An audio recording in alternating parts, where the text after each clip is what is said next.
Hola, buenos días. Esta es la primera clase del curso virtual La Gran Divergencia, la no Europa antes de 1800, que trata sobre población y recursos naturales, un tema introductorio. Antes de empezar, no obstante, quiero hacer unas observaciones sobre estas clases virtuales. Debe quedar claro que no son un resumen, no pretenden ser un resumen de los materiales escritos, que obviamente son mucho más largos. Yo las enfocaría como una forma de aproximarse a los distintos temas y también, en su caso, como una forma de resumirlos, o por lo menos de hacer un resumen de algunos de ellos, o también como recopilatorio de algunos temas que pueden ser más o menos interesantes. Bueno, en esta primera clase virtual vamos a hablar de un tema muy clásico, la población y los recursos, y más concretamente de uno de los economistas que sin duda ha tenido más éxito en la historia, Thomas Robert Malthus. Hablo de éxito en el siguiente sentido.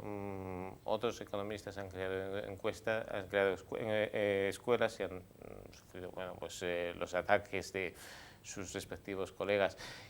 Malthus quizás haya sido el economista que menos disensiones ha generado en su día, que menos disensiones generó en su día, pues al fin y al cabo es citado tanto por los economistas de la escuela clásica como de la ortodoxa, de los marxistas, vamos a decirlo así, todos los cuales de una u otra manera se basan en sus modelos, en sus predicciones. Y es algo realmente curioso, pues como fue notorio muy pronto, las predicciones de Robert Malthus fueron, en fin, muy erradas, vamos a decirlo así, ¿no? Bueno, Malthus en lo que hace al problema de la población, pues su obra es muchísimo más amplia, por cierto. Lo que viene a decir es que los recursos crecen a un ritmo menor que la población y, consecuentemente, tarde o temprano tiene que aparecer un desequilibrio. Él lo expresaba de esta manera.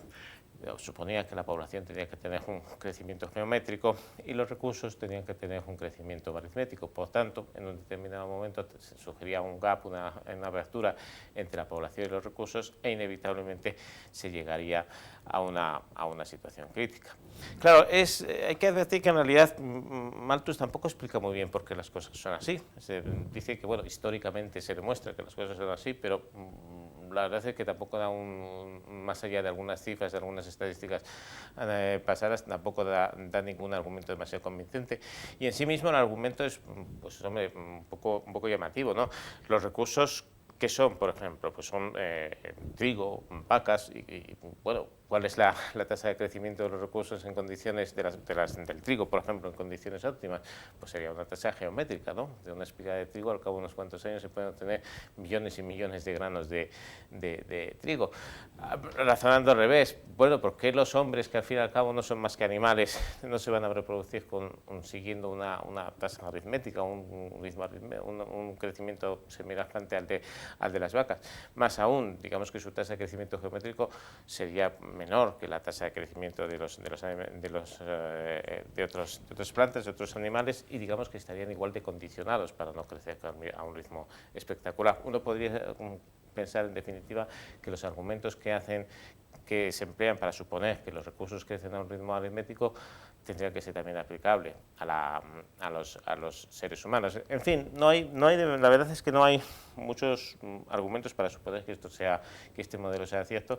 Y lo paradójico del asunto es que, bueno, precisamente las predicciones de Malthus se vieron muy pronto quebradas, se fueron muy pronto rechazadas por la realidad. Malthus preveía que Inglaterra, bueno, pues entraría en un colapso en muy poco tiempo, se enfrentaría a terribles hambrunas o tendría que tomar medidas extraordinarias para sobrevivir. Y el caso es que hoy en día, pues la población de Gran Bretaña pues es, no sé, 3 veces la que existía en tiempos de Malthus. Idénticos ejemplos podemos encontrar con otras naciones. En fin, es un modelo que en definitiva pronto se ve criticado y se ve cuestionado, pero que sin embargo ha dado lugar a una literatura muy amplia, sobre todo en determinadas ciencias, en determinados campos, y en particular en la ciencia histórica. Digamos que la reelaboración del trabajo de Malthus ha dado lugar a a conceptos más interesantes. Bueno, el detalle concreto de lo que Malthus preveía que tenía que suceder lo cuento de forma esquemática, porque por lo que luego viene al caso, sería más o menos el siguiente. Hay un crecimiento de la población, ese crecimiento de la población genera una gran demanda de alimentos, consecuentemente los precios se incrementan, consecuentemente la población tiene que dedicar más dinero a consumir esos alimentos, consecuentemente disminuyen los ingresos reales, y entonces aquí hay dos caminos, dos vías. Una primera vía, que son los llamados frenos preventivos, que es simplemente que la sociedad, en un acto de responsabilidad, decide tener menos hijos y, consecuentemente, hay una disminución de la nupcialidad, se casa la gente más tarde o se casan o simplemente se casan menos, hay un descenso en la natalidad y, en consecuencia, se produce un descenso de la población, con lo cual volvemos a la situación inicial. Malthus, en realidad, no creía en esta solución. Vamos, no es que no creyera, es que pensaba que no era probable que sucediera, ¿no? Consecuentemente, lo que él pensaba que iba a suceder a los segundos, los frenos compulsivos, quizás sería más adecuado otro término que se emplea muy a menudo, frenos positivos, en el sentido de que positivamente reducen la mortalidad, que, en fin, es la muerte, en pocas palabras, ¿no? A través de, bueno, pues, el hambre o la extensión de enfermedades que estén más o menos relacionadas con la mala alimentación, o las guerras buscando nuevos espacios en los cuales poder situar el exceso de población. En fin, en definitiva, por un medio o por otro se provocaría un aumento de la mortalidad, con lo cual llegamos al mismo resultado, que es el descenso de la población. Bien, todo esto es, insisto, el planteamiento de Malthus, que es más o menos reelaborado por sus sucesores, y que genera, bueno, pues conceptos como el de la trampa malthusiana, que es muy habitual entre los historiadores económicos desde hace mucho tiempo, ¿no? Cada vez me da la impresión que menos. ¿Qué es la trampa malthusiana? Bueno, digamos que es el modelo, es la situación en la cual vive una sociedad preindustrial. Los economistas o los historiadores económicos mismos lo definirían como un estado estacionario, una situación estable, vamos a decirlo así, en la que no tiene que cambiar o que puede permanecer durante muchísimo tiempo, por lo menos en el largo plazo, aunque haya cambios menores en el corto plazo. Exige una serie de supuestos. El primero de ellos es que los recursos son limitados. Bueno, evidentemente los recursos siempre son limitados, la Tierra tiene un tamaño, obviamente esto es obvio. Veremos, no obstante, que quizás el problema está en esto de los recursos limitados y hasta qué punto los recursos son realmente limitados en épocas pasadas, en periodos históricos, ¿no? Bueno, el segundo supuesto es que hay una ley de rendimientos decrecientes. Esto es una obviedad, vamos a decirlo así, ¿no? La ley de rendimientos decrecientes lo que dice es que cada vez que se añade un nuevo factor productivo a una determinada explotación, el incremento de los rendimientos va siendo cada vez menor. Es decir, tú tienes una fábrica, incorporas un trabajador y ese trabajador incrementa el rendimiento en una determinada cuantía. Si incorporas un segundo trabajador, la cuantía en la cual aumenta el rendimiento, el beneficio de la empresa, como quieran llamarlo, es un poco menor. Y así hasta que llega un punto en el cual, incorporando un trabajador más, no añades absolutamente nada a tu empresa, no se produce un rendimiento adicional. Igual que podemos hablar de fábricas y de trabajadores, podemos hablar del campo y podemos hablar del campo y de campesinos o de abonos o de lo que ustedes quieran. Claro, la ley de rendimientos decrecientes es absolutamente cierta, pues en otro caso podríamos producir todo el trigo del mundo en una maceta, ¿no? Bastaría simplemente con añadir suficientes factores productivos a una maceta, lo cual, bueno, pues es poco menos que disparatado. El tercer supuesto, también ya más cuestionable, y desde luego se ha cuestionado en los últimos 2 siglos, es que, sobre todo en los 50 últimos años en el tercer mundo, por cierto, es el del fuerte crecimiento de la población. Más que crecimiento, aquí podríamos hablar de una pulsión natural de la gente a tener hijos. Parece que en el esquema malthusiano la gente tiene siempre necesidad de maximizar el número de hijos, lo cual es muy sensato si vivimos en un país de tercer mundo en el cual las necesidades son muchas y las posibilidades de supervivencia cuando se es mayor de tener una buena vida cuando se es mayor dependen en gran medida del número de hijos que tengamos. Aparte, bueno, hay un contexto cultural que impulsa, digamos, a maximizar el número de hijos. La verdad es que aquí, claramente, a mi juicio, Malthus está bebiendo un poco de lo que es su propia tradición cultural, su propia formación, ¿no? Incluso su formación religiosa era, bueno, trabajaba para la Iglesia, aunque no era ni mucho menos un nombre exactamente de la Iglesia, no lo podemos considerar como tal. En cualquier caso, parece que es una simplificación, por lo menos en lo que hace al mundo moderno, aunque bueno, podría ser aplicable para el periodo que nosotros estamos estudiando, que es el anterior a la revolución industrial, el anterior al año 1800. Bueno, el cuarto de los supuestos es el más interesante, y más que el más interesante yo diría que es el que realmente define la trampa malthusiana. La idea es la siguiente: puede haber un progreso tecnológico, y por cierto, igual que un progreso tecnológico, podemos hablar de un progreso, por ejemplo, en la organización de los medios y factores, o un incremento de los recursos puntual, porque se encuentra en valle que era desconocido, que no se había explotado, etc. En fin, puede haber un progreso tecnológico, pero la cuestión es que tarde o temprano ese progreso es absorbido por el crecimiento demográfico.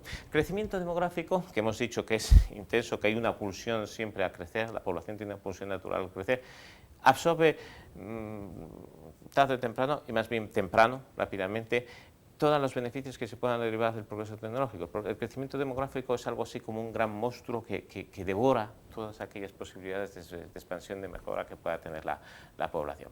Bueno, el horizonte que se nos describe es verdaderamente dramático, ¿no? Los primeros tiempos a la economía se llamaba la ciencia lúgubre, porque la verdad es que las predicciones que hacían a largo plazo eran bastante negativas, eran muy lúgubres, ¿no? Entonces la expresión es correcta, es una expresión de Thomas Carlyle, por si alguien tiene curiosidad.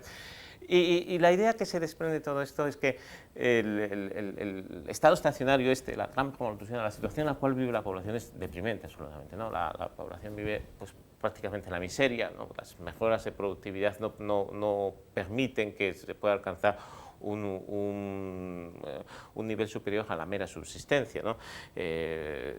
La gente, en cuanto se produce un mínimo crecimiento demográfico, se aprovecha cualquier circunstancia para que la población crezca un 5, un 10%, lo que fuera, inmediatamente la población se produce una crisis demográfica, o actúan los frenos positivos a los cuales he hecho alusión anteriormente, e inmediatamente se vuelve a la situación inicial. Bueno, es un panorama verdaderamente deprimente. Bueno, ¿no hay otras alternativas? Hombre, pues sí que las hay. Una historiadora, Esther Boserup, se hizo una pregunta, hace mucho tiempo se hizo una pregunta muy interesante. Ella decía lo siguiente: miren, yo miro las sociedades que hay por el mundo, y cuando veo una sociedad muy populosa veo riqueza, y cuando veo una sociedad muy poco populosa, una sociedad en la cual hay muy poca gente, veo pobreza. Bueno, esta simplificación parece un poco tonta, y desde luego tiene infinidad de excepciones, pero yo creo que de alguna manera tiene algo de cierto. Nueva York, una ciudad muy populosa, es una sociedad rica. Los indios de Papúa Nueva Guinea pues son una sociedad pobre. No entro, por cierto, que esos son más o menos felices. En realidad yo estoy convencido que hay estudios incluso que lo sugieren, que los indios de Papúa Nueva Guinea, los indios en general, viven en sociedades más felices que las que tenemos en nuestra sociedad urbana. Pero lo que hace a la riqueza material es indudable que cualquier habitante de Nueva York tiene muchos más bienes, incomparablemente más bienes que el más rico de los habitantes de Papúa Nueva Guinea. Bueno, esto le hizo pensar a Esther Boserup, bueno, a lo mejor es que este esquema estacionario, esta idea de este malthusianismo no es del todo correcto, tiene algunas excepciones. Y bueno, pues podemos imaginar o podemos suponer mecanismos que llevan a que se rompa esa idea del estado estacionario, esa idea de la trampa malthusiana, se creen, digamos, círculos virtuosos, ¿no?, que proporcionen un mayor bienestar. Tenemos aquí uno de ellos, tenemos aquí la población, que por ejemplo que suponemos que crece. Si crece se produce mayor demanda de alimentos y consecuentemente, como hemos visto anteriormente, y esto es lógico, un incremento de los precios. Bien, ese incremento de los precios, esa mayor demanda de alimentos, ¿a qué conduce? Pues a que haya técnicas agrícolas más intensivas. La invención es muy a menudo producto de la necesidad, y bueno, pues podemos imaginar que las sociedades en las cuales hay incentivos para producir más, por ejemplo, en forma de precios, pues se van a producir técnicas agrícolas más intensivas. Eso origina mayor producción agrícola, y a la vez una mayor producción agrícola, lógicamente se produce un mayor crecimiento de la población. Por cierto, esas técnicas agrícolas más intensivas también pueden demandar una mayor demanda de trabajo, pero no es problema porque precisamente la población también ha crecido y hay una mayor oferta de puestos de trabajo.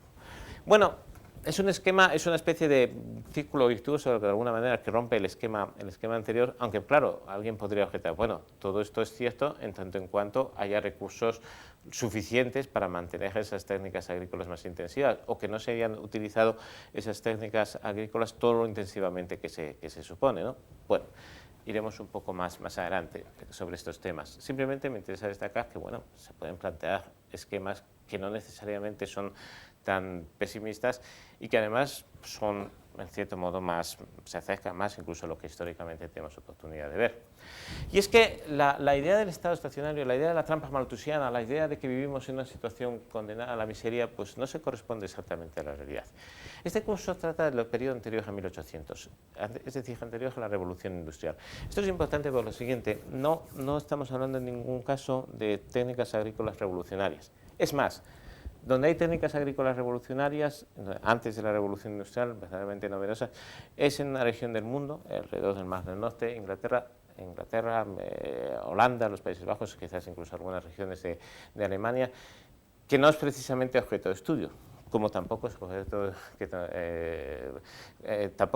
de estudio el norte de Italia, cuyos datos aparecen aquí recogidos, pero que en definitiva podría ser aplicable por una razón. No hay revoluciones agrícolas destacables, no hay grandes progresos en la agricultura o en el uso o en técnicas agrícolas especialmente novedosas, y de hecho se puede mirar el rendimiento del trigo, que es al fin y al cabo lo que vive la mayor parte de la gente, pues me parece más o menos estancado en todo el Mediterráneo durante todo el periodo anterior a 1800. Incrementos en la productividad, como ya he dicho, se alcanzan en el norte de Europa.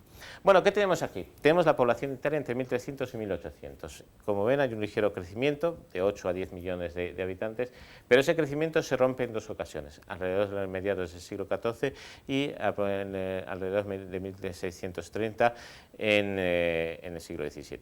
Bueno, habría que decir una cosa, se rompe exactamente en esos años concretos. Son desplomes verdaderamente radicales de la población que obedecen a causas muy concretas. En el 1348 lo que se produce es la peste negra. La gran peste negra, que como vemos en ese gráfico, reduce la población prácticamente a un poco más de la mitad. No es un caso excepcional, veremos más adelante en otra diapositiva lo que sucede en Gran Bretaña. Bien, en Italia, ¿qué sucede? Lo mismo, y por la misma causa, una epidemia de peste o de algo semejante, afecta a Italia en 1629-30 y hunde la población, como ven, de 8 a 6 y pico millones de habitantes. Eliminados esos dos factores, el ritmo de crecimiento de la población es continuo.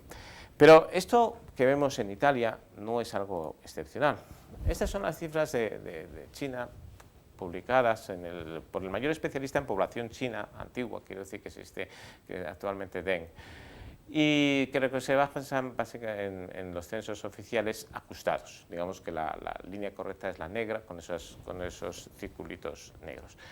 Bueno, lo que se ve prácticamente es que desde el año 0 hasta el año 1700, 1600 y pico, 1650, hasta el comienzo de la dinastía Qing, el ritmo de crecimiento de la población no crece nada en el largo plazo. Hay un periodo de la dinastía Song, en el cual, como pueden ustedes ver, llega a rozar los 150 millones de habitantes, pero normalmente no se pasa a los 70 o se está por debajo. Claro, uno podría decir, bueno, esto es un estado estacionario, evidentemente, ¿no? Parece que la gente, la población, en cuanto sube un poco, desciende bruscamente. La verdad es que desciende muy bruscamente en determinados casos, y de hecho, muchos de los descensos drásticos de la población que vemos aquí, en el fondo, obedecen también a enfermedades o a acontecimientos políticos, en fin, hechos más o menos imprevisibles. Pero miren el final de la tabla. Entre 1650, del gráfico, perdón, entre 1650 y 1800, y podemos llegar hasta 1875, el crecimiento de la población china es espectacular. Se pasa de 70 a 400 millones de habitantes, de golpe. ¿Y por qué es espectacular y por qué esto es tan interesante? Por una razón muy simple, porque durante todo este periodo en China no hay ni el más mínimo progreso tecnológico. Son años muy convulsos para China. China no es realmente colonizada y sufre una serie de conflictos internos, la guerra de los Taiping, etcétera, que como consecuencia de todo ello realmente no hay introducción de técnicas agrícolas modernas prácticamente hasta la época de la República, más bien de Mao Zedong, e incluso con Mao Zedong la verdad es que, en fin, los progresos tecnológicos fueron tan pocos que explican a la coherencia, como ya todos saben, de las grandes hambrunas. Bueno, en definitiva, sin progreso tecnológico alguno, hubo un crecimiento espectacular de la población desde los mínimos, que podrían estar en 15, 20 millones de personas, poco después de la caída de los Ming y la entrada de los Qing, hasta 400 y pico millones de personas a mediados del siglo XIX.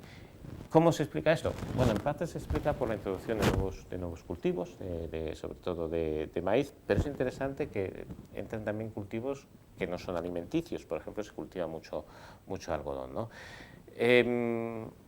Digamos que el maíz no explica esto.